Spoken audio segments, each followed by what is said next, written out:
G'day everyone, I'm Smokescreen and I've been interrupted by Inksile. No, I'm kidding. If you know, you know. Welcome back to another video, and here we go with today's Nations Cup combination, or last night's Nations Cup combination technically. We're driving the Super Formulas, as you can see there, or Super Formulae would it be?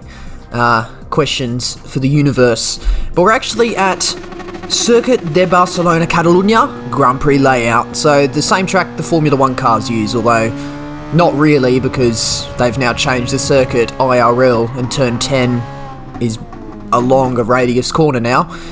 But this is the version they were racing on up until last year, the end of last year of course. Actually, ironically this combination is on the same weekend that the real life Spanish GP is on, actually this evening at the time of recording commentary. But we'll have a look at my qualifying time as we discuss said combination. I do another race, I do 2 races today, and we'll do a track guide in the second qualifying session there. But if we have a look, what are we driving? Super Formula at Catalunya, right, so we can actually use both Super Formula cars. Normally they limit you to one and call it a one-make race, but they made this one a car from garage type race, so you were able to choose whatever car you like in the Super Formula category, which is lumped into Group X in the game, so not really balanced with anything else within Group X. It's just the Super Formulas, they race against one another. I've gone for the Toyota, Super Formula Toyota, the other option is the Honda, but I've gone with the Toyota in line with my manufacturer choice here. And we're at Catalunya, so it's kind of a similar sort of flavour to the previous Nations Cup round last week, which was Group 1 at Spa. Another high downforce car at a circuit with a load of corners and a straight, or I guess Spa had 2 straights, but this one just has 1. Unfortunately, that presents a bit of a problem for here, is the dirty air. You've got the dirty air through all of the lap, and then the main straight, it's long, just over a kilometre long, but it's not that long. But at the end of this qualifying session, we go to 125.5. It actually puts us 6th on this grid. So we're going to start on the medium tyres, which is the harder of the two. But as for now, let's enjoy, as always, the Nations Cup introduction.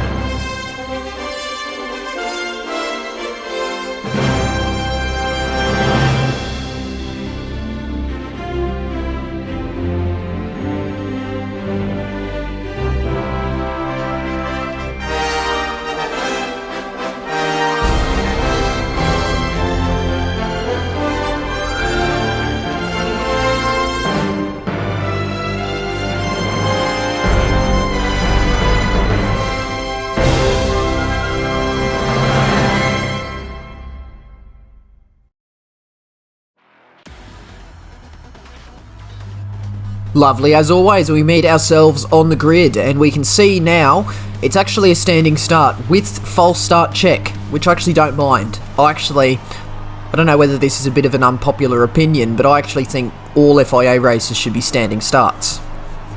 It just eliminates people starting before final turns or final chicanes on a rolling start, so you get penalised more for qualifying poorly. But standing start, so let's have a look. Traction control 1 and the handbrake method. So holding that handbrake with 100% throttle until the 5 lights turn out. Then we release that handbrake, the car sets off nicely. We're going to be using the overtake feature, so something that is fairly new to me, to be honest, because I don't really drive the Formula cars that much. But as we head into turn 1, I think we shepherded a couple of people off the track there, but I had the inside and I was alongside when we hit the braking zone, so I think that corner was just about 9. But we actually make up 2 positions off the start, so we started 6th, of course, we're up in 4th. Now, the main problem with this now is that I'm on the medium tyre to start off the race, and I'm going to assume at least the top 1 or even top 2 are going to be on soft tyres, and even Jono Stan top 3, I reckon you'd probably start on soft tyres as well. So I reckon the 3 ahead are going to be all on soft tyres, and I'm on the medium tyres. I'm the pioneer in the peloton on the medium tyres. So I'm probably going to fall off the back of these guys, and I'm going to be honest, I don't think that's so much of an issue. What's more of an issue is that I wasn't concentrating and dabbed the brakes going through turn 9, and that's just pushed me further off the back of Jonistan and just allowed Psydog to get even closer. But now we're coming up through this final sector here, and it's actually a fairly low speed section, so the dirty air is not so bad, but throughout the rest of the circuit, the dirty air is absolutely shocking, and that is the main problem I had with this combination here. I guess, in conjunction with the bloody chicane, so turns 14 and 15, but as we exit through the final corner there, Psydog has got that overlap there, and he's able to get past. And I just decided at this point he did start... Or did he start further up? I don't quite remember. Did I qualify just ahead of him? I don't quite remember. But he's faster than me anyway, is what I'm trying to say. So I just let him take that position, let him get back to the racing line as we get a massive kick of oversteer off that curb on turn 2, and he just cements his position up into 4th. So we've got a few cars behind. We'll see if we can maintain this position throughout this first lap here. But we'll finally talk about some of the quirks, I suppose, of this combination. So you got the dirty air, so all the way from basically turn 1 to turn 10 is all a dirty air festival. Basically, if you're behind somebody, you're not going anywhere, you're not getting any closer, you're just going to be understeering and losing a lot of time to the leader, who is in clear air, of course. So it's pretty horrible. It's a pretty horrible combination. And what I was going to touch on before, just as qualifying ended, is that the straight is only just over 1 kilometre, and you know, it's fairly long, but in these cars, by the end of it, you're going over 300 kilometres an hour on a good run down the straight if you use your overtake. So basically the straight actually doesn't last that long. And it's also really difficult to get a slipstream down that straight as well, because the car you're slipstreaming can just counter your speed gain by using their overtake feature. So overtaking's difficult, and then you've got this final chicane, and as we head through there the second time, I'm trying to cut the curbs. So you can just about leap over the top of the curbs if you get that sausage pretty much dead in line with the center of your car, so you basically straddle it with all your wheels. You can just about get through there without too much unsettling of the car. But the risk is high, because if you get it slightly wrong, if you hit one side of your car just over that sausage curbs a little too hard, you get flown up into the air, your front end lifts up off the ground so you don't get any steering, and then you end up too narrow for the second part of the chicane, which compromises your run down the straight. So I think by this point here, I was going to employ a different method as we head through here on lap 3. I think I actually choose to miss the first curb, which I think is the better choice in the race, because it just eliminates the risk. The risk is too high of spinning out, and you can very easily spin out, because if you miss it with your first front tyres and your rear wheel hits it, your back end flies up into the air, and because you're turning, you've got extra load, extra force going into the rear, and when it just smashes up into the air, it just flicks the back end around. We unfortunately exceeded track limits, so we're trying to kind of defend from Viper Z at this point, so I was basically wanting to keep as far ahead as possible on my medium stint here to hopefully just mitigate any position losses, because I don't want to get stuck behind people when I come out of my soft tyre. I want to be as ahead of many people as possible. As you can see there, we cut the second curb, missed the first curb. Sidor goes into the pit, so now we can talk about strategy. Soft and medium tyres available, and both are mandatory, so you have to go into the pits at least once. The soft tyres are actually fairly good. I could have honestly gotten about 10-11 laps out of the soft tyre. I think I'll get 10 in this race as we've passed the pits for the end of lap 3, so we're going to come in at the end of this lap as Viper Z gets that move into turn 1. I also serve that penalty, and as we come around here, once again missing the first curb, cut the second one. The second one's a little bit better, and you can short shift up to third just to keep the car stable. Going to come into the pit, so we did 4 laps on the mediums. That leaves, 9 laps to do on the soft, which is fine. You can honestly pit anywhere from lap 7 to lap 12 for the soft, on your soft stint basically, so fairly good. And if you could really tyre save, you can still make gains on lap 12 of your stint, but it's very difficult to do, so I did 4 laps on the mediums. Just gives me enough of a stint to get stuff done, but short enough of a stint to not wear out the soft tyres too much. Rid1F1 makes his way past. He's a very quick driver, so I'm going to have to be watching out for that. And as we come around the pits, basically because we've pitted early, we're going to have people that are going to pit later now ahead of me, because I have lost positions by virtue of pitting early, so we're going to be gaining positions basically on every tour of the pit lane up until sort of lap 10ish, I guess. TX3RB26 makes his way past. Now, I didn't realise while I was doing this race as we make up another position there. No, this is Jester into the pits. We're up into 9th. RB26, I think that's VLX GTO. He's changed his team and changed his name. I'm pretty sure it's him because I don't see him around too much anymore. On this tour of the pits, we get past GT Sport penalty, and we're right behind Rid1F1 at this point. So we're going to be in his slipstream and going to be using all of our overtake feature.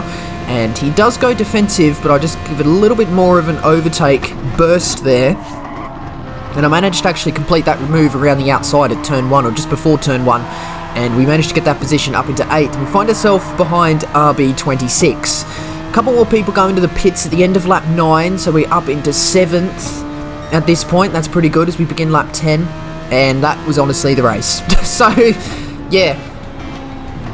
You can see I kept with RB26, so there were a couple of times during that stint, that final stint there, where I could just about dip into his slipstream, but because that, of course, just means dirty air, then I can't get any closer. I can't get close enough to overtake down the straight. So, 222 points. I actually wasn't going to go again, but I sort of packed it up, had a shower, and I was like, wait, it's a pretty quick race. It's actually a pretty easy race in the grand scheme of it, so why not go again? So I decided to go again. It was also the final slot now, so I figured there'd be quite a few players not wanting to go again, which should bump me up the grid a bit. So basically, I was looking to be quite far up the front, and there was an opportunity to get an increase in the number of points I bring home for the race. So 222 is just about touching on the realm of what I think is a good result on a good night, but I figure I can go again. We're finally going to go out for a qualifying lap, not a slipstream lap. You do not want slipstream 1 iota in this combination because you just lose so much time in the dirty air. But let's go for qualifying. Looking on the left-hand side for your braking point, it's the 100-meter board or just after, and we're going to trend that into turn 1. You get 2 wheels up on the curb. You could probably cut that second curb just as much as you did the first curb as well, and then you turn into turn 3, and it's actually flat out if you get it right, which we do beautifully. Then we straddle this curb, heading up towards turn 4, braking just before the bridge. There's a white line just before the bridge. Braking on that. Second gear, and then try and get onto the power as early as possible. And coming down the hill, looking on the left, it's just after the 2 poles on the left. There's 2 poles. I think there's a light tower and a transmission tower, braking just after both of those. Down the hill through turn 6, and then braking for turn 7, just on the start of the curb. Turn 7, meet that curb, and then turn 8. Don't get too greedy with the track limits. Turn 9, turning in just on the end of the curb on the left, and then a slight lift off the throttle on the apex, and you get through there nicely. Coming into turn 10, left-hand side, it's just before the 100-meter board with the electronic flag marker, hanging out of the fence. Braking just on there. We get a kick of oversteer, which kind of loses us a bit of time. I don't really have a braking point for this corner, but it's just brake and downshift into second, get up into third and fourth, braking just on the start of that black tyre mark on the curb, and then braking just before the gantry on there. And we actually make a bit of a hash of the chicane. We smash that curb too hard, and the front of the car lifts up out of the air, and we get a poor run through there, but we just get flat out through the final turn. It's actually 25.6, which is 1/10 slower than my previous qualifying time. I just about have enough time to get out and do another qualifying run, so the out lap is about 1 minute 40, I had 1 minute 45, so it's just about okay, but then coming to start the lap, that's what I'm talking about. The rear wheels just hit that curb and I've flung the back end up into the air and almost completely spun around. It gets me a really terrible run at the start of this lap, but we'll see how we get turn 1. And we actually get that a lot nicer and that a lot nicer that time. So no hint of a lift that time. So we get a much better turn 1, 2 and 3 here. We're going to come up to the sector split and see how far up or down we are. We're actually almost a 10th down. So even though we nailed turn 1, 2 and 3, we're still down at this point. Just thanks to having that really poor run down the straight.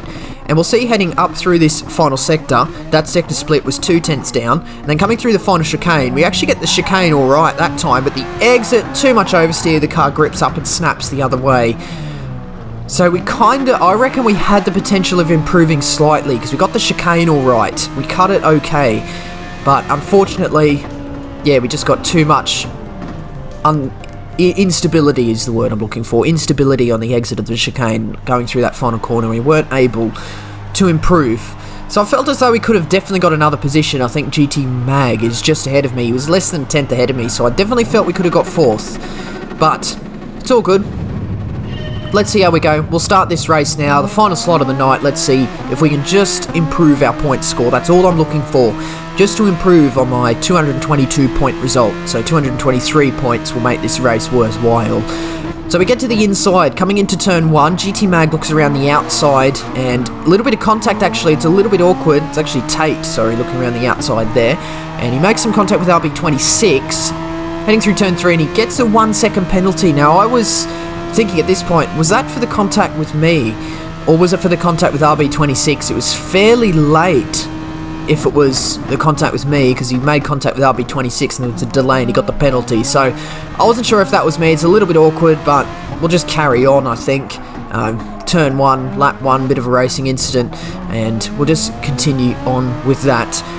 But you can see Tate, he serves his penalty and manages to claw his way back up to me. So I think Tate's a lot quicker at this point, so I defend slightly, but he's using all his overtakes, so we'll just let him get past there. And I really didn't like moves going into turn 1, because as soon as someone's ahead, you get dirty air through turn 2, turn 3, turn 4, turn 5, 6, 7, 8, 9. So you really lose out if you've got a car ahead of you at the start of the lap. We pit 1 lap earlier than we did in the last race, end of lap 3. I want to get off these medium tyres ASAP, as soon as possible. And we come out of the pits, and the pack is still quite close together. So you can see the whole peloton is just rounding turn 3 at the moment. We actually come out in 14th. So we'll see how this works out. So of course, a load of the people are going to pit, and we should gain positions that way. So essentially undercutting. Right, so finishing up lap 4, it's actually alright. Actually, smash that curb big time. So almost roll the car. Just goes to show how aggressive those curbs are.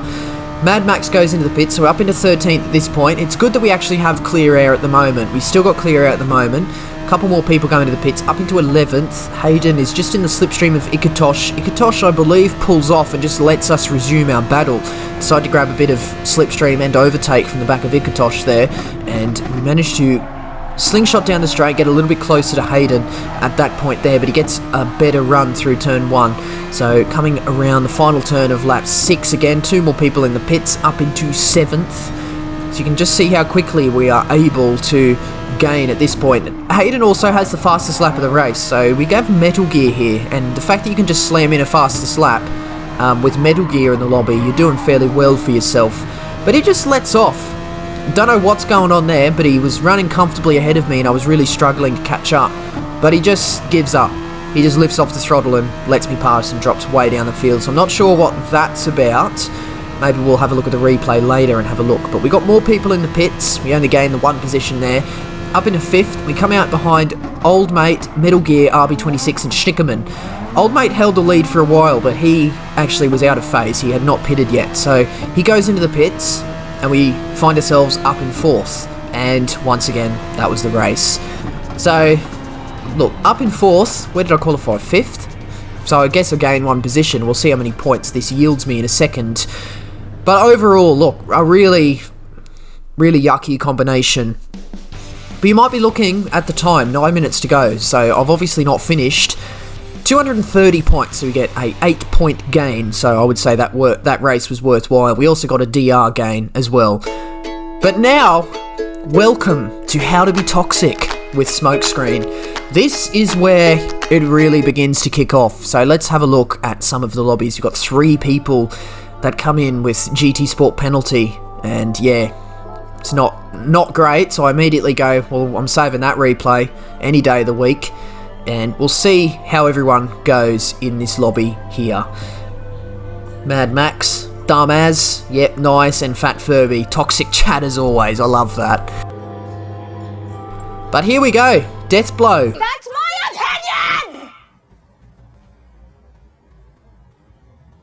opinion! Yep, just the cash death threat thrown in there. There's really no need for that. And yeah, Hayden comes in. Oh my god, I'm cracking up at that. Got it! Can I send you a friend request? That was... Oh man, I didn't actually even notice that. I noticed that in post-editing and I was like, oh my goodness, what an absolute legend. So, yeah, that's instant report for me.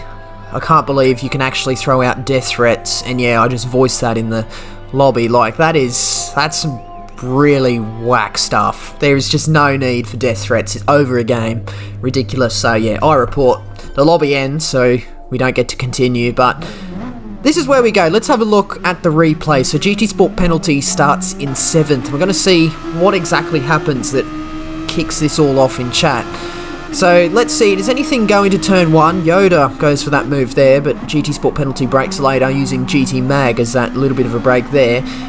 Pushes someone off, and Hayden comes around the outside. I think he was off track there, so it's a little bit dodgy, but not to worry. It's all just typical lap 1, turn 1 stuff. And basically, we're going to be following this shenanigans here, so let's see. Is there any contact here? No, but GT Sport penalty just makes that mistake on his own. And then, oh, he gets swamped there. What happens here? So he makes that mistake and moves to the inside for the following turn. He gets a bump there, and, yep, another bump in the braking zone, just as suspected. So we'll see that was Yoda. Let's see what happens here. Does he brake late or something? He brakes on time. Oh, he gets a bump from behind. Rightio. Alright, so bit of a Constantina effect. I think at this point, if you're getting Constantina, at that point you just go racing incident because everyone's so close together. It was actually Mad Max. He just misses the braking point there. Probably just worthwhile to run a little bit more conservative on the first lap, of course, so you can avoid any sort of shenanigans like that. But we'll just follow GT Sport penalty along. He remains in 11th, and he goes for this move on the other Metal Gear, the YouTuber Metal Gear, Meta 7 gear. And yeah, a little bit argy-bargy there, so strong, very strong, but GT Sport penalty, I think, was just about okay there. Coming into a slow section, he had 2 cars on his inside and outside, so I think he was just about entitled to keep that position. Strong but fair, I would say. Metal Gear goes for this move here. No worries with that. That's all fine to me. It's about the best kind of move you can expect at turn 1 at this track in these cars. So he remains in 11th for a long time, although ooh, it gets very close through the final corner. Is there any more contact occurring through there? You can see they're all cutting this curb. I wish I could learn how to do that, but yeah, no worries, just all racing. Gets just a better run through the chicane. Does he get around the outside of any of these 2 players? Nope. So very difficult to get around the outside there. I don't think that move was on. So he's in 9th. Let's see, does any more happen? More people in the pits, and as we head through here, there's really not much going on. It's a fairly quiet race up until, I guess, where it kicks off. It obviously has to kick off at some point. He goes into the pits, comes out in 16th. He's got a bit of work to do. There's Furby ahead. Shout out to Furby. He does have a half-second penalty, and we're coming up to the point of the lap where he's going to be serving that penalty, so hopefully there's no foul play there. He serves that penalty nicely. Tate comes out of the pits. Does he get this move on Tate? I reckon this is an important move. He does. So let's see. Was that a clean move? Was it a bit dodgy?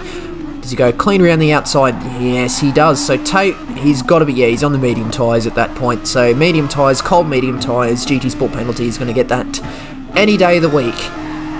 Right, so now all of a sudden Hayden's in front. So remember Hayden slowed down, and we'll have a look. Because now I'm beginning to think, did Hayden slow down purposely just to start punting GT Sport penalty? If that's the case, it's pretty disgusting, if you ask me.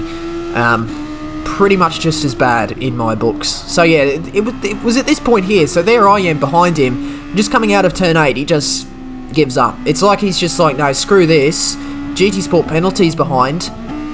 Let's see if we can get revenge or whatever. I don't even know what happened because they weren't even together in this race. So it's obviously maybe something happened in qualifying or something happened. They have history, these two, but I'm not really sure what's going on. But Hayden has thrown away a perfectly decent result just to get some ramming done. Although we actually haven't seen any ramming at this point yet, so we'll see exactly what happens. But yeah, he goes in for this send.